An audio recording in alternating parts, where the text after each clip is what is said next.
Luke chapter 5, verses 1 through 11. Hear the word of the Lord. Once while Jesus was standing beside the lake of Gennesaret, and the crowd was pressing in on him to hear the word of God, he saw two boats there at the shore of the lake. The fishermen had gone out of them and were washing their nets. He got into one of the boats, the one belonging to Simon, and asked him to put out a little way from the shore. Then he sat down and taught the crowds from the boat. When he had finished speaking, he said to Simon, "Put out into the deep water and let your nets down for a catch." Simon answered, "Master, we have worked all night long but have caught nothing. Yet if you say so, I will let down the nets." When they had done this, they caught so many fish that their nets were beginning to break. So they signaled their partners in the other boat to come and help them. And they came and filled both boats so that they began to sink. But when Simon Peter saw it, he fell down at Jesus' knees, saying, "Go away from me, sir, for I am a sinful man." For he and all who were with him were amazed at the catch of fish that they had taken. And so also were James and John, sons of Zebedee, who were partners with Simon. Then Jesus said to Simon, "Do not be afraid. From now on you will be catching people." When they had brought their boats to shore, they left everything and followed him. The word of God for the people of God. Thanks be to God. What do I want out of life? What goals have I established? What am I working toward? How will I know I achieved success? What does success mean for me? How would I recognize it if I ever saw it? Is what I define as success worth more than what I find in Jesus? Given the choice, which would I choose as my priority? Something about today's passage has always bothered me. For a long time, I could not put a finger on it, but when Peter answers Jesus saying, "Go away from me, Lord, for I am a sinful man," I feel like I missed something. It doesn't add up. What does sin have to do with pulling in a net filled to overflowing with fish? How is sin implicated in accepting God's bountiful provision? Was Peter like Gideon, recognizing he was somehow in God's presence and suddenly felt inadequate? Was this a case of being shocked by extraordinary events?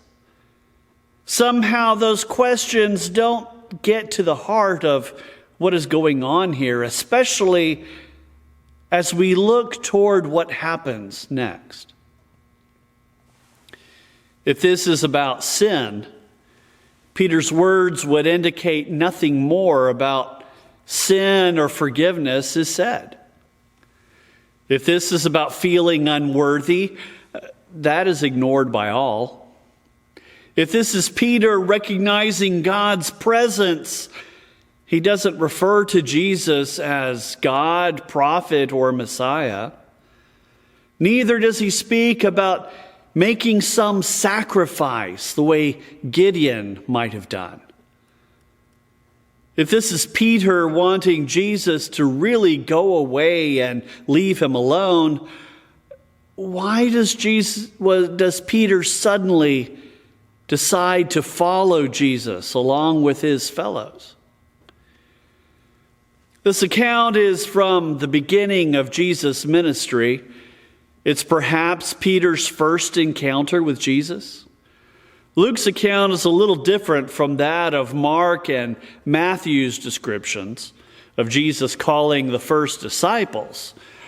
But while we don't see this call issued by Jesus here, it is to such an event in their lives that Luke is referring. Somewhere in this encounter between Jesus and Peter, Peter determines that his life needs to undergo a radical change, and he assumes the mantle of Jesus' disciple. I don't know how many of you have ever been fishing. Perhaps like me, you have spent countless hours with a rod, pole, net, or trot line in hand. I had my share of fishing trips over the years, particularly during my youth. When we were in Mississippi during fishing season, my granddaddy and Uncle Jack would take me fishing and provide me with the resources to fish on my own at an uncle's pond. We would go out fishing in one of their boats, perhaps with my parents in tow. We caught lots of fish during those outings. The only time we ever threw fish back was if they were too little to eat. If we caught something we were not going to eat, we delivered it to someone else who would. We would go fishing and we would talk fish or life in general. Granddaddy would tell me of fish he and his brother had caught decades before that were so large they were afraid of them. Uncle Jack would tell me of divers who told about fish in the State Park Lake that were larger than they were. We would talk about the big one that got away. Granddaddy told me that the next time a big fish like that wanted to jump in the boat, I should let him. I dreamed of hauling in a really big catch, or at least of having more fish to my name than whoever else was fishing with me. It was, after all, a competition. Sometimes we would come back empty-handed. Other times we would bring back as many as 50 or 60 fish, only to spend hours cleaning and preparing them to freeze until the next big fish fry with the extended family. Fishing was sport. Fishing added food to the table. Fishing helped feed the larger family, although we did not depend on it for survival. Even so, we never abandoned our fishing gear at the water's edge, along with our catch, to go off on some alternate excursion. That is, however, precisely what Luke records Peter and his crew doing. They caught the largest catch of their careers and left it behind. Fish, nets, boats, and all, to follow Jesus. What would have possessed them to do such a thing? Like any fisherman, they had been dreaming of the big catch and how their lives would be transformed if they ever took in a really big haul. They'd get bigger boats, larger nets, hire others to do the hard work for them. They just spent the entire night fishing with nothing to show for their efforts, but nets that needed to be cleaned and perhaps repaired. Jesus came along and asked to use Peter's boat as a platform for addressing the crowd. They complied. They listened to him as they worked on their nets, and then Jesus encouraged them to put out into deeper water and let it down their nets once again for a big catch. Sure, boss, whatever you say. They did, and were amazed at the haul.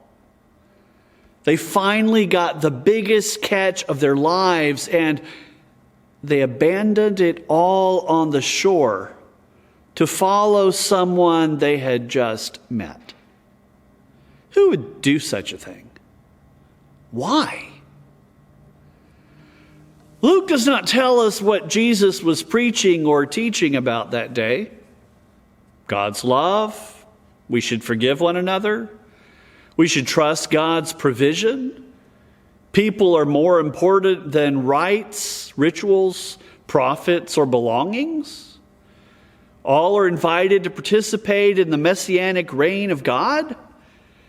God's blessings fall on the just and the unjust. Given what Luke relates, we can only speculate from the rest of Jesus' teachings over the course of 3 years of ministry and figure it was in some way or another related. It does seem that Peter, Andrew, James, and John heard something that, when added to the bounty of fish caught, led to their embracing God's call on their lives. I'm curious. I want to know what Jesus said. I want a recording of his words. I'd like a script to use to make others want to leave everything behind to follow Jesus too. Luke does not seem to share that curiosity.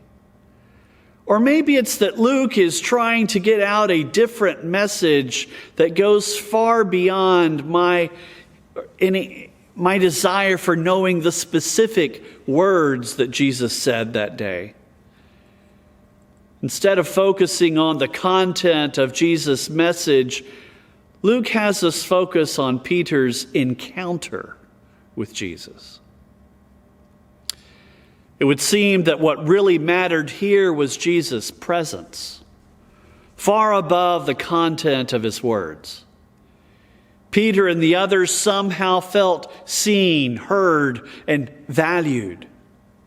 As they hauled in the best catch of their lives, however, their dreams, ambitions, and definitions of success suddenly became just as empty as all the routine of casting and hauling in nets, while wondering what kind of haul they might get the next time around. Would the biggest catch of their lives really change anything?